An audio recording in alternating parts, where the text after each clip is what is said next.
Salut à tous, ici Alex de Ludovox.fr, bienvenue dans ce Ludo Chrono. Aujourd'hui, on va parler de la triplette. C'est un jeu pour 2 à 5 joueurs à partir de 8 ans pour des parties de 15 minutes environ. Il s'agit d'un jeu dans lequel vous allez tenter de récupérer des cartes qui ont des valeurs comprises de 1 au minimum jusqu'à 6 au maximum.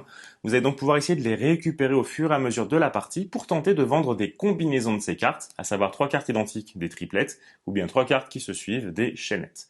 Lorsque vous vendrez ces cartes, vous pourrez marquer des points et c'est, si jamais vous parvenez à atteindre les 15 points en premier, la façon de gagner la partie.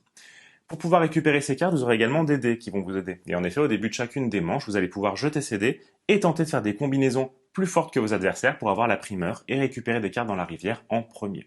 Ces combinaisons, quelles sont-elles? Eh bien, les plus fortes, ça va être les triplettes. En effet, une triplette, ça va être 3 dés qui sont identiques, en sachant que la triplette de 3 va être plus forte que les autres. Donc après, ça sera dans l'ordre décroissant, 3, 6, 5, etc. Sinon, vous allez pouvoir tenter de former des chaînettes. Et les chaînettes, ça va être tout simplement 3 dés qui se suivent. Là, pareil, s'il y a plusieurs chaînettes, on verra quelle est la chaînette plus forte que les autres. Vous allez également sinon pouvoir former des simplettes. Les simplettes, c'est simplement 3 dés qui ne sont ni des chaînettes ni des triplettes. Et là, vous les mettrez dans l'ordre décroissant pour voir lesquelles sont supérieures aux autres. Ici, c'est la personne qui a la plus petite carte au niveau de sa réserve qui va pouvoir commencer. C'est donc ici moi qui suis le premier joueur. Je vais pouvoir commencer par tout simplement lancer mes dés. Avec ce premier lancer, j'ai une simplette. La simplette, c'est pas forcément une combinaison intéressante. Je vais donc avoir jusqu'à 2 relances au maximum pour tenter de faire mieux. Je vais ici choisir de relancer ce dé.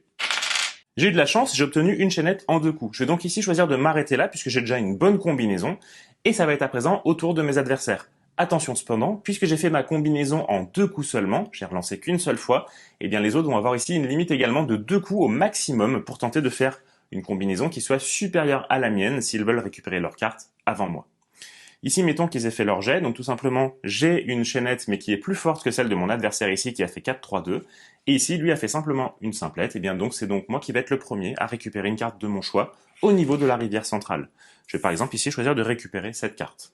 Mon adversaire à présent, elle, va récupérer le 4 qu'elle va mettre dans sa réserve, le dernier joueur n'a pas le choix et prend la carte restante.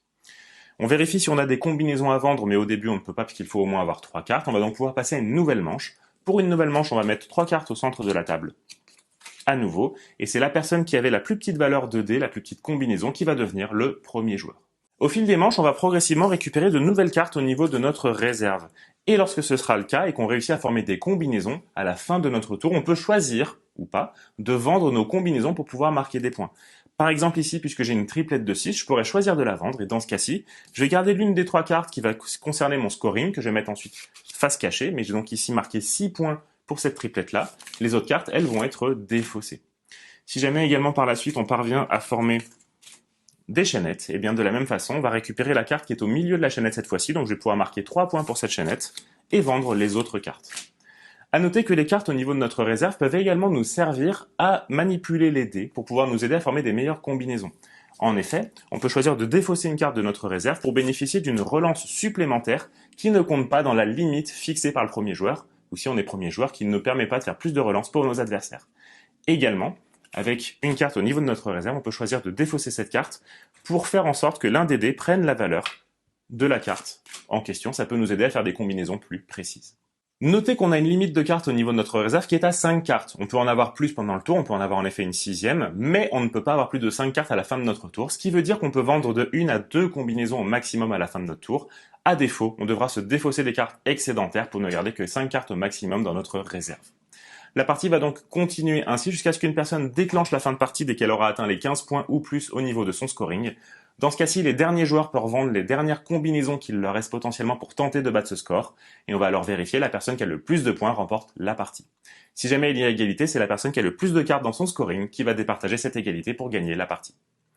Voilà pour les explications, on espère que ça vous a plu, n'hésitez pas à nous le dire en commentaire et mettre un petit like, ça fait toujours plaisir. Merci pour votre soutien, et à bientôt sur ludovox.fr.